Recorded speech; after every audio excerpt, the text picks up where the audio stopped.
So one thing I was thinking was about how building a solo practice or a group practice can be really tough. So I put together a couple things to just help you move from being overwhelmed to building a thriving, profitable practice that you absolutely love. So I started putting together a lot of these things, and we turned it into a whole course. So we're calling it the basics of practice. There's one for solopreneurs, solo practitioners, and then also another one for group practitioners. You can see all of the videos over at practiceofthepractice.com/basics. But just like some of the lessons that are in there is we talk about private practice mindsets. We talk about exactly how to have the exact steps for establishing a successful group or solo. We talk about specific ways of marketing, networking, hiring, those things that you absolutely need to have a practice. So I just put that together for you. It's over at practiceofthepractice.com/basics.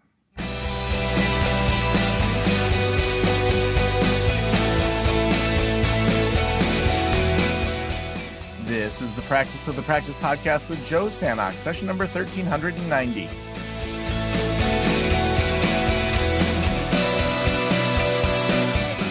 I'm Joe Sanok, your host, and welcome to the Practice of the Practice podcast, where we help you build a thriving private practice you absolutely love.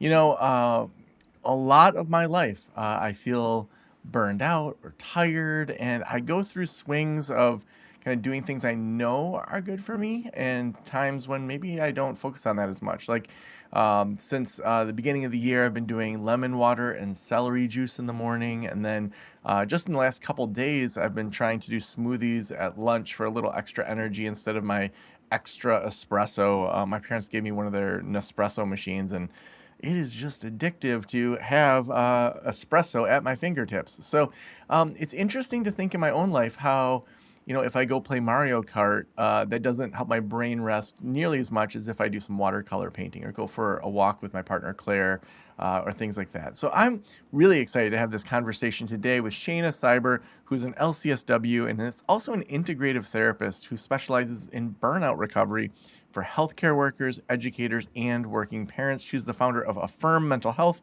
an accredited continuing ed membership for therapists, and the host of the Affirming Minds podcast. She's also the author of Using ACT and CFT for Burnout Recovery, the Beyond Burnout Blueprint. Shaina, welcome to the show. Thank you. I'm so thrilled to be here talking to you about this. Yeah, I am so excited to have you. I feel like we hear burnout, we hear self-care, we hear these terms all the time, and therapists know, oh yeah, we should be doing that.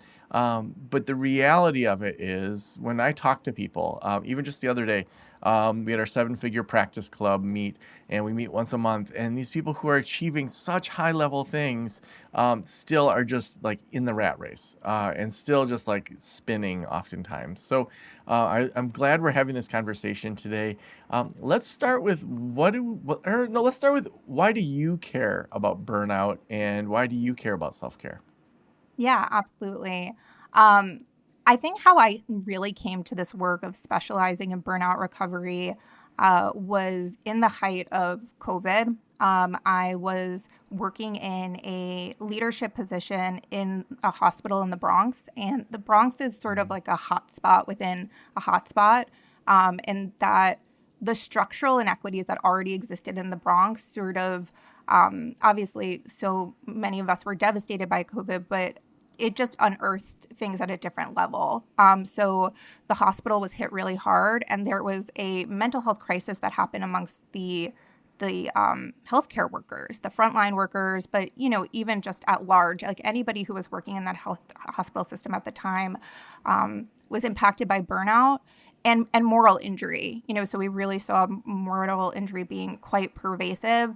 And part of what I did within the Department of Psychiatry is we mobilized a crisis response for the healthcare workers to get them sort of the psychological support that they needed. We know, I think most people in community mental health, private practice know that there can be so many access challenges getting people in the door. So we were trying to just do that in a imminent way. And in doing that work, I was also burnt out and having this parallel process of wanting to support folks who were really suffering while recognizing I was not embodying anything that I was communicating may be helpful for the clients that I was working with. And I care so much about being a therapist. I love this work. And I think I really kind of recognized that if this was going to be sustainable for me, I had to show up in a different way. And I started really formulating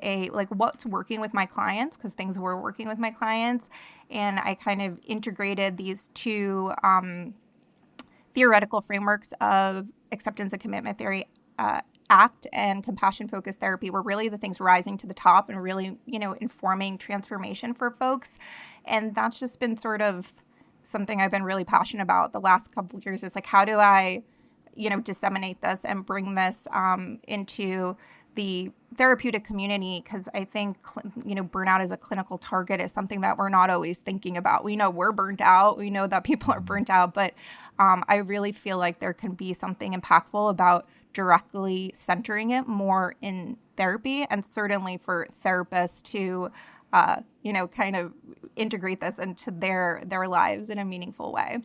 Yeah, well, take us into that overlap between those two therapeutic approaches and burnout recovery.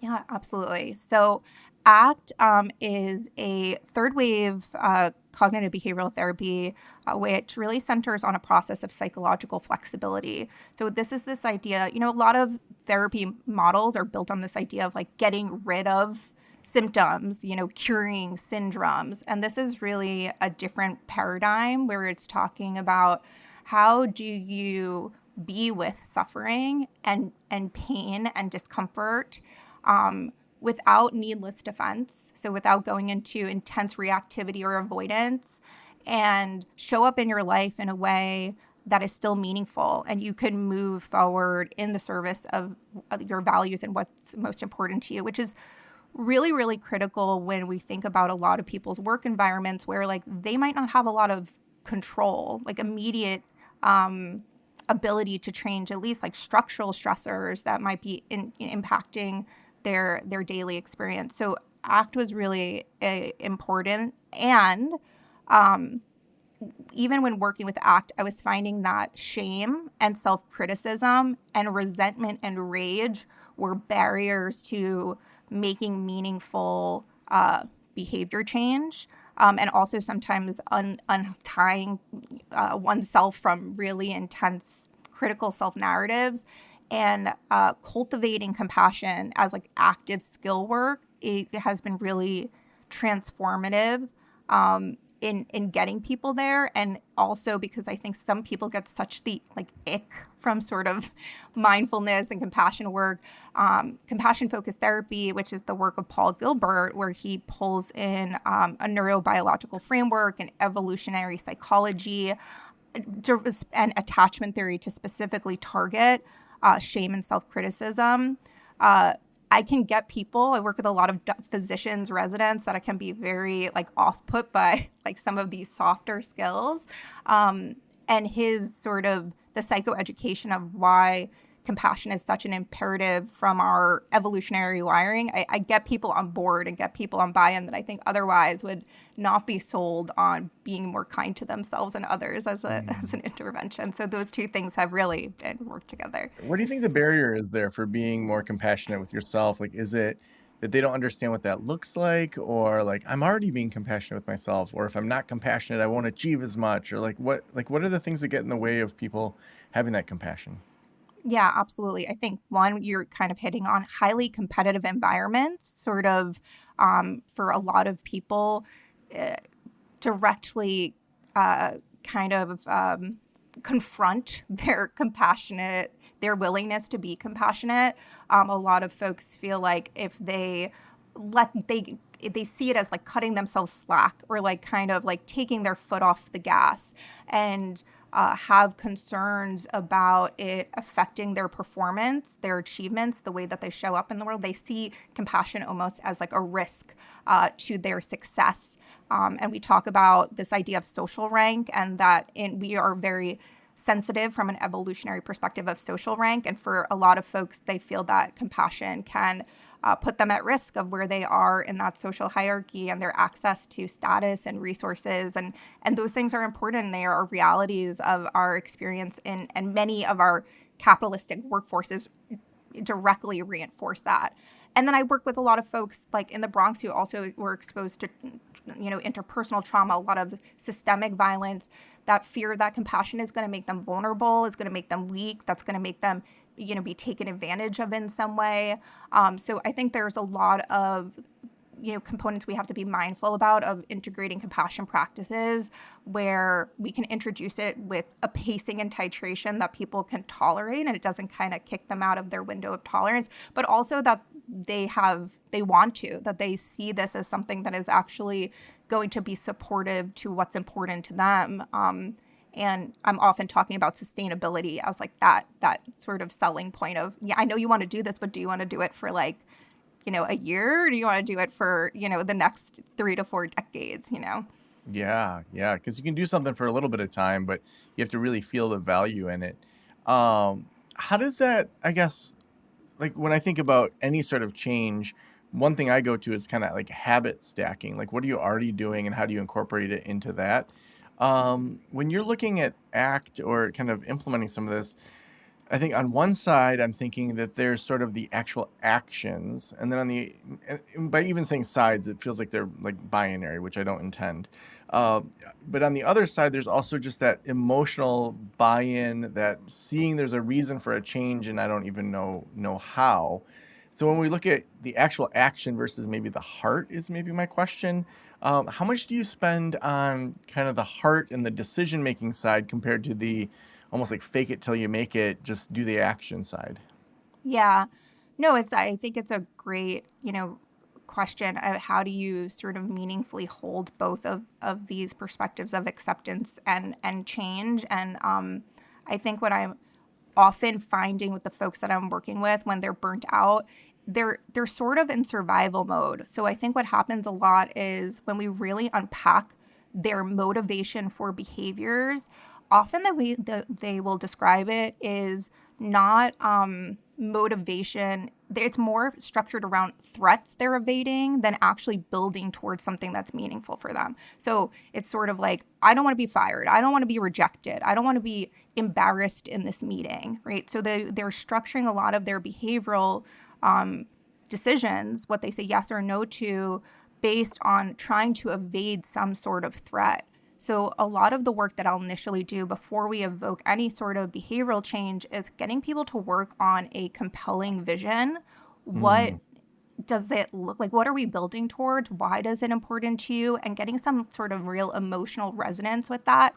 And then I think critically making sure that it doesn't become a yardstick for self-criticism, because I work with a lot of high-achieving people that have this really vivid vision of who they want to be and what they want their life to be about, but there's so much criticism of not being there yet, or it should have happened in a certain way at a certain timeline. So instead of that being sort of like a North Star of inspiration for behavioral change, it becomes sort of a metric that can be paralyzing when it evokes intense shame and self-criticism. So kind of starting there and then using that as an impetus to do and act what we call committed action, which is small steps in the service of your values. So moving towards versus moving away from is sort of like languaging I'm using a lot of times with clients. Mm-hmm.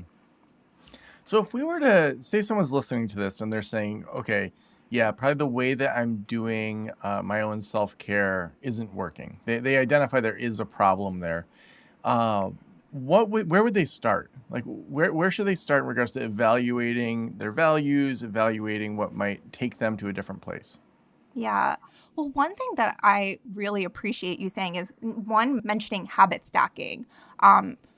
If most of the folks that I'm working with, that if I introduce some sort of self-care habit that is going to require them to find a 45-minute window that they don't currently have, it's not going to happen. Like, it's pretty, and I'm sure there's an exception to the rule, but oftentimes that's going to be like a dead end right there. So what you were actually mentioning, just like quite intuitively, of like building on what are you already disciplined around? What are you already doing without much thought or effort? That these are just like the beats that are built into your life.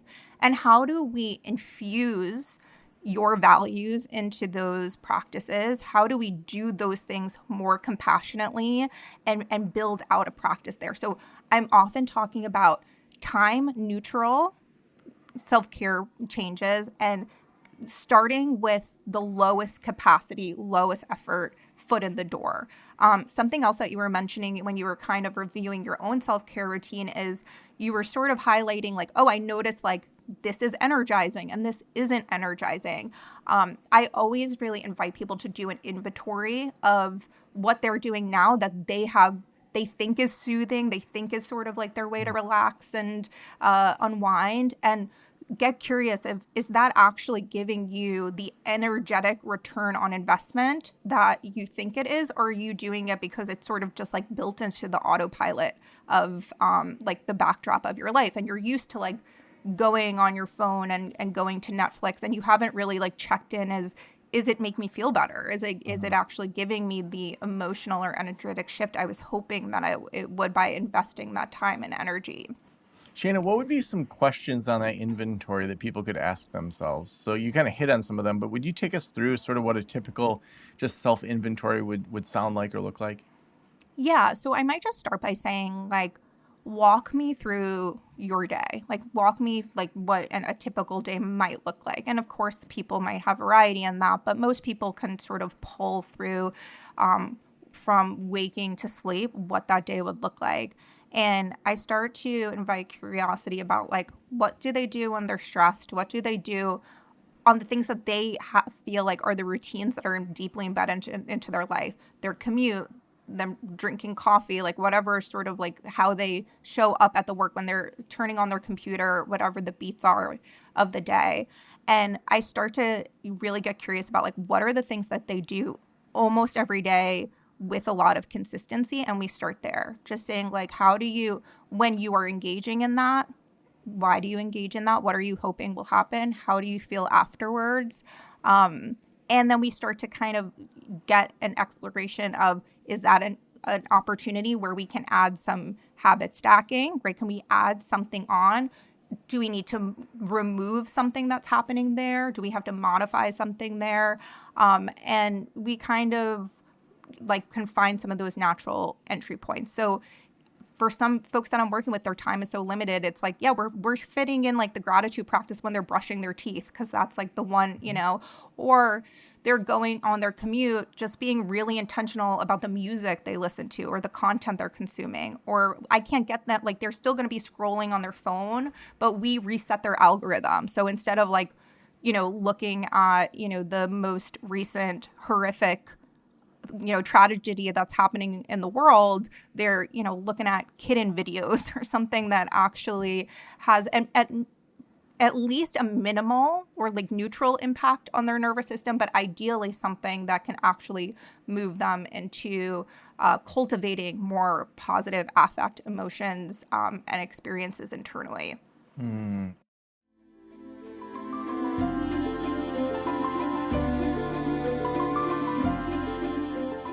As a therapist, I can tell you from experience that having the right EHR is an absolute lifeline. I recommend using Therapy Notes. They make billing, scheduling, note-taking, telehealth, and e-prescribe incredibly easy.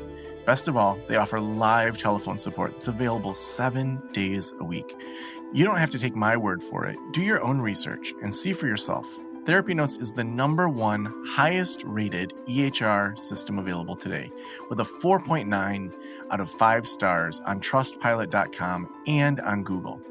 All you have to do is click the link below or type promo code Joe on their website over at therapynotes.com and receive a special 2-month trial absolutely free. Again, that's therapynotes.com, and use promo code Joe on the website. If you're coming from another EHR, Therapy Notes will also import your demographic data quick and easy at no cost, so you can get started right away. Trust me, don't waste any more of your time and try Therapy Notes. Just use promo code Joe at checkout. I would love to hear your thoughts on kind of making the self-care be more of a default. So for example, like I started putting some supplements that I take right next to my coffee so that I see it and it's like I know I'm going to make my coffee in the morning or my tea. And so it's like easier. Or like I have a table out right next to where, the couches that we watch Netflix, but it has a bunch of watercolor stuff so that when I'm about to watch Netflix, it's like, well, what if I spent 20 minutes doing watercolor paintings? That always makes me feel better. It's not that hassle to get out the watercolors, set up the space, and then it's like, just not going to do it. How important is it to make the default be the thing that's positive and to remove those barriers? Yeah, I think the less friction, absolutely. The that is going to get us the absolute best results.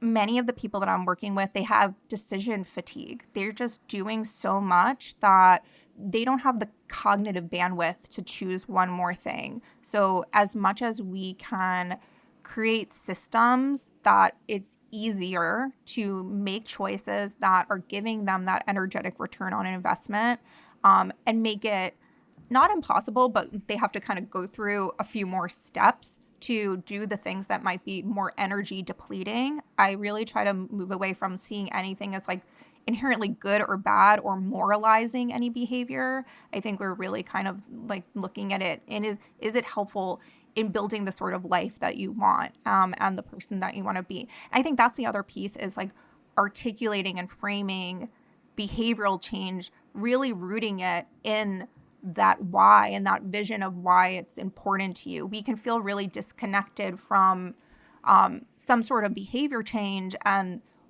the value that it has in our lives. And I think we get more leverage with people if we can kind of connect it back to their identity.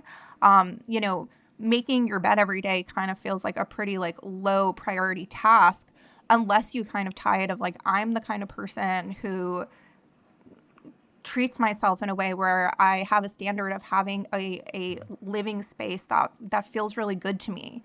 Or I'm consuming my coffee in like without distraction because I'm the kind of person that values like calm, harmonious mornings. So I think also articulating back why the thing is important to you, why it means something, and then also dropping. Oftentimes we talk about burnout recovery as this like long wellness to-do list, and we feel shame for not kind of doing our yoga and eating our kale and doing our closed eye practice meditation. Well, if that doesn't mean anything to you, if that doesn't matter to you, then it needs to immediately come off the list. If it's a socially prescribed thing to do because this is what productive people do, easily that wellness to-do list can just be something that perpetuates more stress and self-criticism rather than doing anything that's truly value additive. I love that. I think that idea of even just, I'm the kind of person who ... or like, I am being an adult by making my bed, or I like by choosing my clothes the night before so that my morning is easier for me. Tying that value in, I think is such a smart thing to do. Like even like this whole lemon water celery juice thing, like I wouldn't have chose to do it, but for my health and for like my gut health, it feels like it's actually helping me. And to just remind myself of, yeah, it takes an extra half hour in my morning. I have to wake up earlier to do it because you got to like wait between the lemon juice and the celery juice. And it's like kind of a pain. And like my frozen shoulder is starting to do better and I'm more flexible. And granted, it also was a cortisone shot in my shoulder that helped, but it's also like, just hydrating. So tying it back to, I want to be the kind of person that, if I become a grandpa in, however many years, that I can still move my shoulder, that I'm still active, and to tie that into some sort of either just future state of living, I think is so smart. What are some things that maybe most therapists think are good for self-care, but maybe aren't? Yeah, I think that a lot of the ways that we get stuck is reducing self-care to consumption alone, Mm. and also re- like kind of the sole intervention of self-care behaviors and habits are to feel relaxed, to cultivate a feeling of relaxation. Like you're talking about integrating this, like this investment of time you're making to prepare water and, like nutrients that are in the value of your health. Like that's an incredibly important healthcare activity, and it feels good to have done. It doesn't necessarily sound like it's like the most fun part of your morning to do, No, right? I'm not like, ooh, celery juice, give me some Right. more. Like, no, it's kind of disgusting. Right. And like, so the history of the self-care movement is really rooted in Black liberation movement. It's really more a collectivist effort of how do we restore ourselves so that we can show up in our lives and communities in meaningful ways. And there's nothing wrong with like, I love a massage, sign me up. Like I'm there. But I think a lot of what we understand about self-care today has been co-opted through the lens of consumerism. And we sometimes can't distance ourselves from that as clinicians, is that we sort of hold on to a highly individualistic framing of self-care that I think does not necessarily, that doesn't truly restore people, that doesn't actually connect people to vitality and energy, meaning in any lasting way. So I see self-care really having more 4 distinct pillars, and them all, one having a neurobiological impact that's important, but it being more of a holistic sort of approach to self-care, which is integrating habits and choices and behaviors that are where you can exercise presence. So present moment awareness in your life. You're no task switching. You're doing one thing at a time and feeling engaged and immersed in those experiences. Connection, things where you are actually connecting to people that you care about, that you're inspired by, that make you feel good, that you respect in ways that activate that sort of oxytocin bonding connection, feelings of safety that we really need in community as people who are social beings. Rest, so that true restoration where we can actually get back our energy and we do have actual restoration. And that might include some of those more consumer-based, individualistic bubble bath, that could look a lot of different ways. And then meaningful pursuits. So that can be, everything you're describing with your health goals. It can be exercise. It can be going to a protest. It can be, a political activism. It could be taking care of your grandmother. That can be the ways that you show up that feel purposeful and meaningful to you. And some of that can be exercised within your work itself. I feel greatly privileged as a therapist that a lot of the ways that I feel like I take care of myself, ironically, is I do work that is deeply meaningful to me and important to me. So I think that reframe can be really, really helpful, and just also getting curious about what we're sort of prescribing of self-care and like what is the actual impact on that. I love those 4 pillars there. I think that really breaks it down for us. I want to ask a couple questions around those before we wrap up. So first one, integrating habits that kind of lead to presence. What are some things just in your own life that pillar kind of comes to life?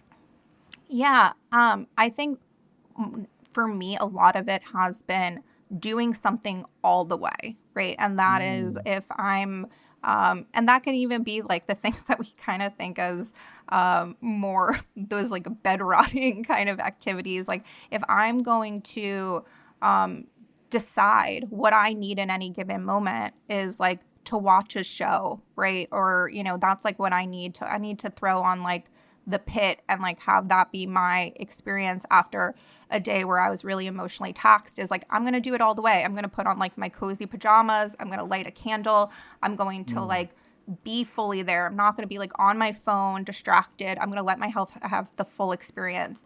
If I'm taking a walk, like I'm taking a walk. I'm, noticing the colors and the sounds that are around me. Like I'm fully, being there with what is.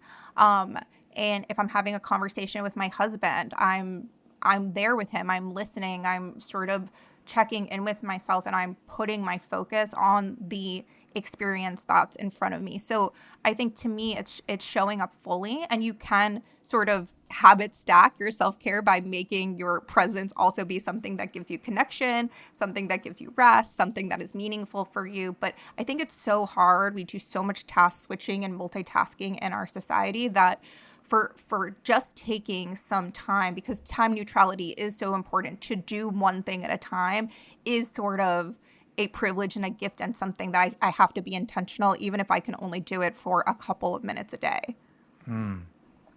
How else do you do that with your 4 pillars, like the connection, rest, meaningful pursuit? What are some other examples of how you live that out? So for the connection, I think for me, of like, let's talk about that again, that habit stacking thing. If I have noticed, I do have the habit of being a little attached at the hip with my phone, as I'm sure many people can relate to. So something that I'll do is, if I am going towards my phone instinctively, I will make the first priority to text somebody that I care about, and send them some sort of like affirming, uplifting message, like, miss you, I've been thinking about you, maybe following up, like, how did that meeting go, or how did your son's soccer match go, using that, sort of task that's already embedded in my life as like a moment to connect. Oftentimes a barrier I see with folks is they resist connecting if they feel like they can't do it perfectly. And a lot of people feel like capacity challenges, like, I have no energy, like I didn't text back and now I feel awkward and uncomfortable. And they wind up like isolating themselves for relationships that actually do energize them and are value additive, when they feel like they can't show up in a perfect way. So it might be something as small as that. And it might be something as intense of like, instead of like just like laying on my bed and scrolling on my phone while my daughter's on her tablet, like, we're going to play checkers, or we're going to take a walk, or we're going to draw a picture together.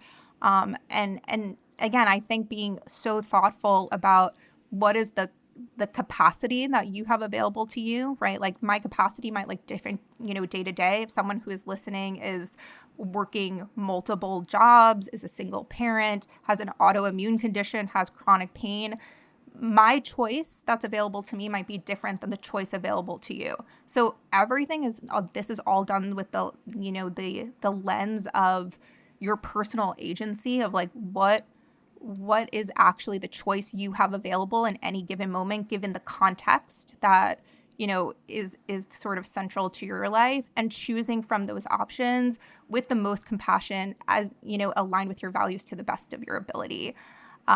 So I think that's kind of like the framework I take into that decision making. So some days this looks like really fancy and great, and I feel like really awesome about it. And but most days it's like, it's tiny. But I think it's just the noticing I'm doing it. I could do the same behavior, but how I'm showing up in the experience, the intentionality, the meaning that I'm making it mean. When I label something as a way of taking care of myself, it becomes that, right? Rather than sort of like moving through my life in a sort of autopilot. Man, so good. So the last question I always ask is, if every private practitioner in the world were listening right now, what would you want them to know?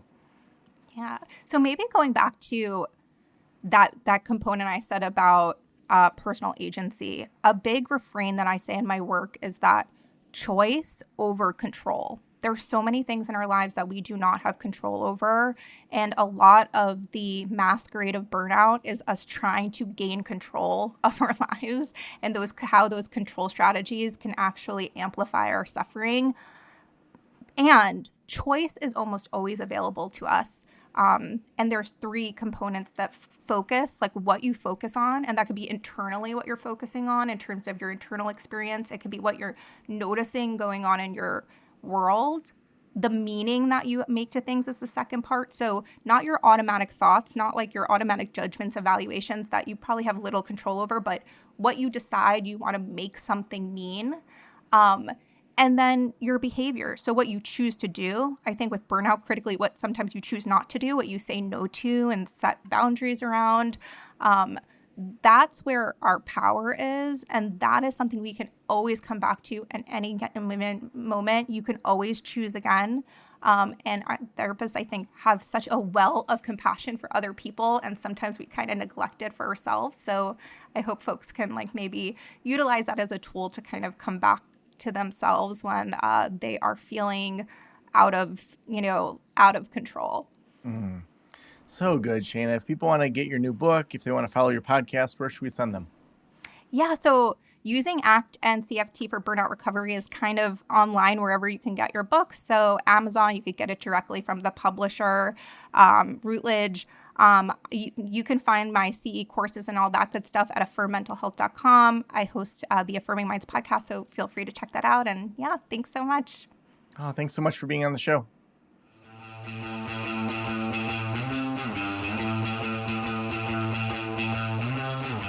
I had so many takeaways from this, full page of notes.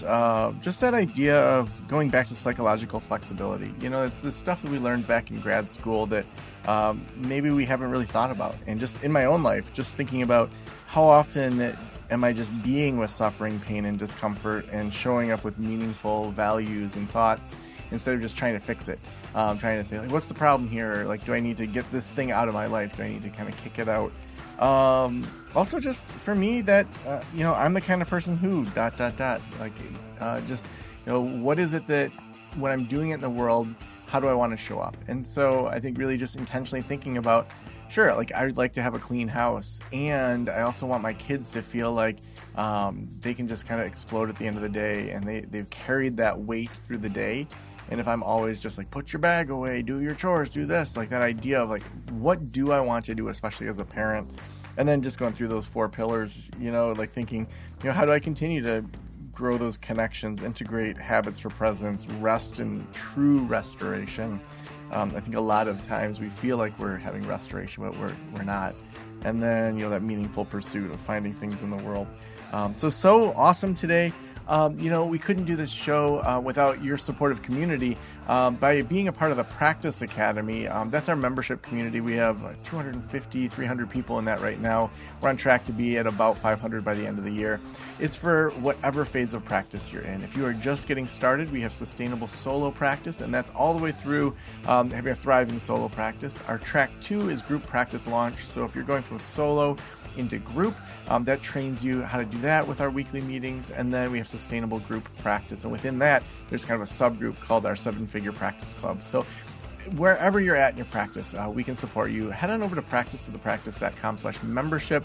You can get a tour over there today. Also, we could not do this show without our sponsor support.